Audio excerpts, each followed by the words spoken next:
Dans de transition du Mali, Assimi Goïté.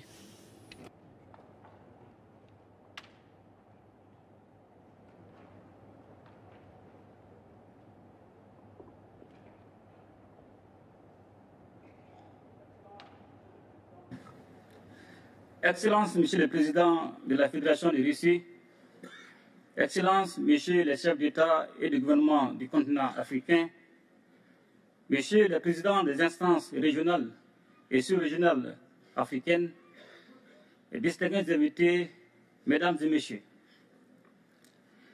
Et je voudrais tout d'abord saluer et remercier Son Excellence M. Vladimir Poutine, Président de la Fédération de Russie, et l'ensemble du gouvernement de la Fédération de Russie et au comité d'organisation pour l'invitation qui m'a été adressée et pour l'accueil combien chaleureux qui a été réservé à ma délégation à l'occasion de ce deuxième grand rendez-vous Russie-Afrique à Saint-Pétersbourg, ville-pont chargée d'histoire. Excellences, Monsieur le Président, distingués invités, la tenue du sommet de Saint-Pétersbourg moins de 4 ans après celui de Sochi en 2019, témoigne une fois de plus de la qualité des partenariats stratégiques entre la Russie et l'Afrique. Un partenariat fondé sur une amitié de longue date, la sincérité, le respect mutuel, toutes choses qui impriment un caractère spécial à nos relations.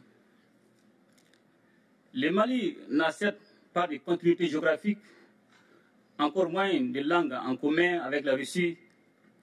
Cependant, nos deux pays entretiennent de solides relations d'amitié et de coopération depuis 1960, date de l'accession de notre pays à l'indépendance. En dépit des bouleversements intervenus, nos relations se sont densifiées et diversifiées avec des succès et des réalisations dans les domaines stratégiques comme les infrastructures, l'agriculture, la santé, l'enseignement supérieur et la recherche scientifique, la géologie et les mines, ainsi que la défense et la sécurité. Malgré la situation géopolitique et la conjoncture mondiale, il est évident, et cela est bien un constat, que le peuple malien est fortement mobilisé aux côtés des autorités de la transition, dont l'objectif est de construire et de consolider dans la durée un partenariat stratégique gagnant-gagnant entre le Mali et la Fédération de Russie pour le bonheur de nos deux peuples.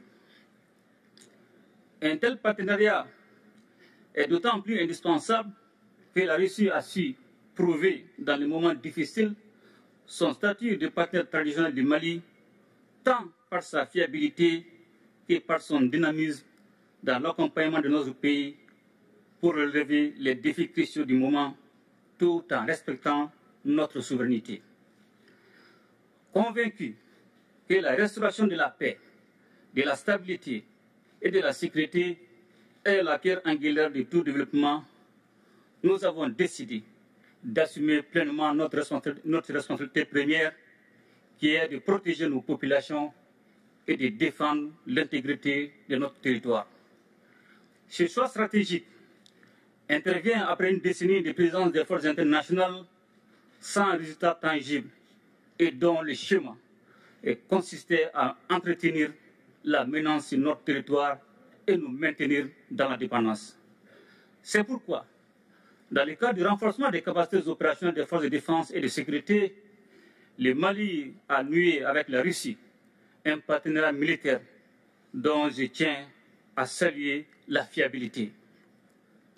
Ainsi, avec l'appui de la Russie, le Mali recouvre progressivement sa pleine souveraineté sur l'ensemble de son territoire et nos forces de défense et de sécurité opèrent en toute autonomie et en toute liberté d'action. Les forces maliennes sont désormais dans une dynamique offensive, reprenant du terrain et réduisant de façon significative les attaques ciblant les camps militaires et les civils, permettant ainsi le retour progressif des personnes déplacées et des services sociaux de base dans plusieurs localités. Aussi voudrais-je, Monsieur le Président, vous renouveler ma profonde gratitude pour l'appui de votre gouvernement sous votre impulsion qui a permis à mon pays de connaître des avancées significatives dans le cadre de la lutte contre le terrorisme. La coopération entre nos deux pays ne saurait se réduire aux seules questions de défense et de sécurité. Elle embrasse également les domaines du renforcement des capacités en ressources humaines par l'augmentation des bourses d'études dans tous les secteurs stratégiques, ainsi qu'aux relations économiques et commerciales. Ainsi, les partenariats entre les secteurs privés de nos deux pays connaissent aujourd'hui une nouvelle dynamique. Les forums économiques et humanitaires en marge du présent sommet est une opportunité pour accroître les relations économiques au plan bilatéral. Monsieur le Président, Mesdames et Messieurs, profondément enracinés dans nos traditions sociales communes à de nombreux pays africains, les Maliens sont fiers de cette appartenance au continent africain, riche de sa diversité et baigné de traditions séculaires, d'égalité, d'équité, du respect de chaque société et des droits humains fondamentaux. Ce sont des valeurs, des principes et des expériences historiques de justice que nous partageons avec la Russie et qui font que notre partenariat est si spécial. Aujourd'hui plus que jamais, les destins des peuples africains et russes sont liés. Cette interdépendance exige une réponse collective et appropriée aux défis auxquels nous devons ensemble faire face. Sans cette cohésion, l'affirmation de la souveraineté pleine et entière de nos États, la lutte contre le terrorisme et la pauvreté, de même que la promotion des droits et des libertés, ne peuvent être conduites efficacement. Comme vous le savez, la région du Sahel en général et le Mali en particulier est depuis quelques années en proie à une crise multidimensionnelle résultante de l'intervention de l'OTAN en Libye. Et cela a rendu plus vulnérables les populations déjà confrontées aux effets combinés des facteurs sécuritaires, sociopolitiques, économiques, climatiques, environnementaux et récemment sanitaires liés à la pandémie de la COVID-19. Je voudrais également saisir cette occasion pour remercier tous nos amis et partenaires qui continuent d'exprimer leur solidarité et leur soutien au pays du Sahel en vue de renforcer la résilience de nos populations face à l'insécurité alimentaire et nutritionnelle cyclique. Aussi voudrais-je, Monsieur le Président, encourager la reprise des discussions relatives à la conclusion d'un accord international juste et équitable permettant l'exportation des céréales à destination du continent africain. S'agissant du différend qui oppose la Russie à l'Ukraine, le Mali invite les médiations internationales à plus d'ouverture et de pragmatisme en vue de poursuivre et renforcer les efforts pour un règlement pacifique de la crise. Monsieur le Président, Mesdames et Messieurs, membres des Nations Unies, le Mali reste attaché à la coopération internationale, au multilatéralisme et à un ordre international fondé sur des règles justes et équitables. Il est donc primordial que tous les membres des Nations Unies respectent les valeurs et principes fondamentaux du droit international et agissent de manière à protéger et faire respecter la Charte des Nations Unies. C'est la raison pour laquelle le Mali soutient l'initiative de la Russie, appelant à un nouveau consensus pour défendre les buts et principes de la Charte. La multiplication des crises et des conflits en dépit de l'implication de la communauté internationale plaide en faveur d'une nouvelle architecture de la sécurité internationale qui passera forcément par une réforme du Conseil de sécurité de l'ONU. Notre organisation commune doit s'adapter au monde multipolaire afin de conserver toute sa crédibilité. L'instrumentalisation et la politisation de la question des droits de l'homme doivent cesser, de même que le système deux poids, deux mesures.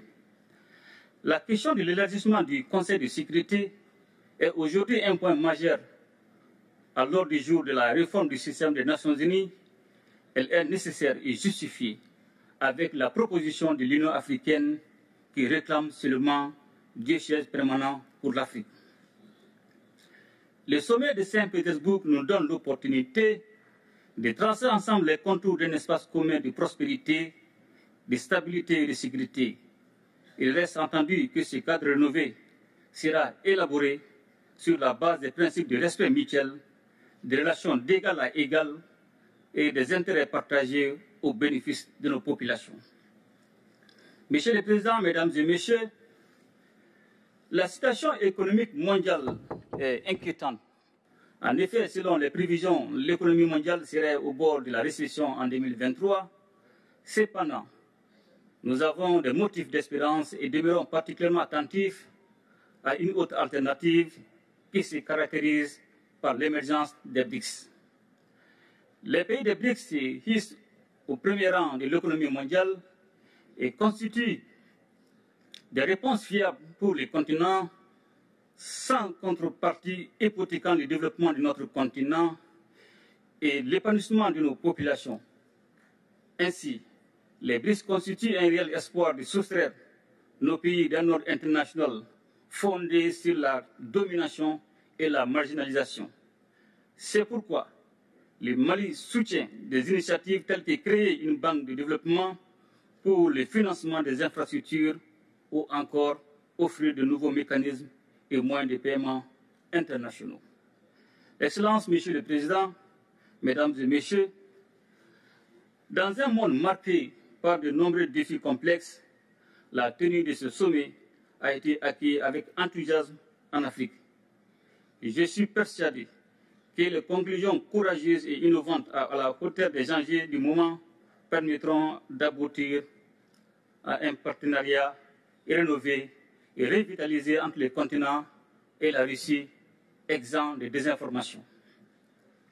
Je ne saurais terminer mon propos sans réaffirmer notre entière disponibilité à poursuivre et renforcer ces relations avec l'ensemble des partenaires sur la base du respect des trois principes qui guident l'action publique en République du Mali, à savoir le respect de la souveraineté du Mali, le respect des choix stratégiques et des choix des partenaires opérés par le Mali, la défense des intérêts vitaux du peuple malien dans les décisions prises. De même, fidèle à son engagement panafricain, mon pays continuera à œuvrer au sein des organisations sous-régionales et régionales pour la réalisation de l'intégration africaine. Vive la coopération russo-africaine, vive l'amitié russo-malienne. Je vous remercie. Большое спасибо, уважаемый коллега. Вы Merci, chers collègues. Vous avez dit beaucoup de choses importantes et nous avons écouté avec attention. Mais je voudrais tout d'abord attirer mon attention sur une chose. Vous avez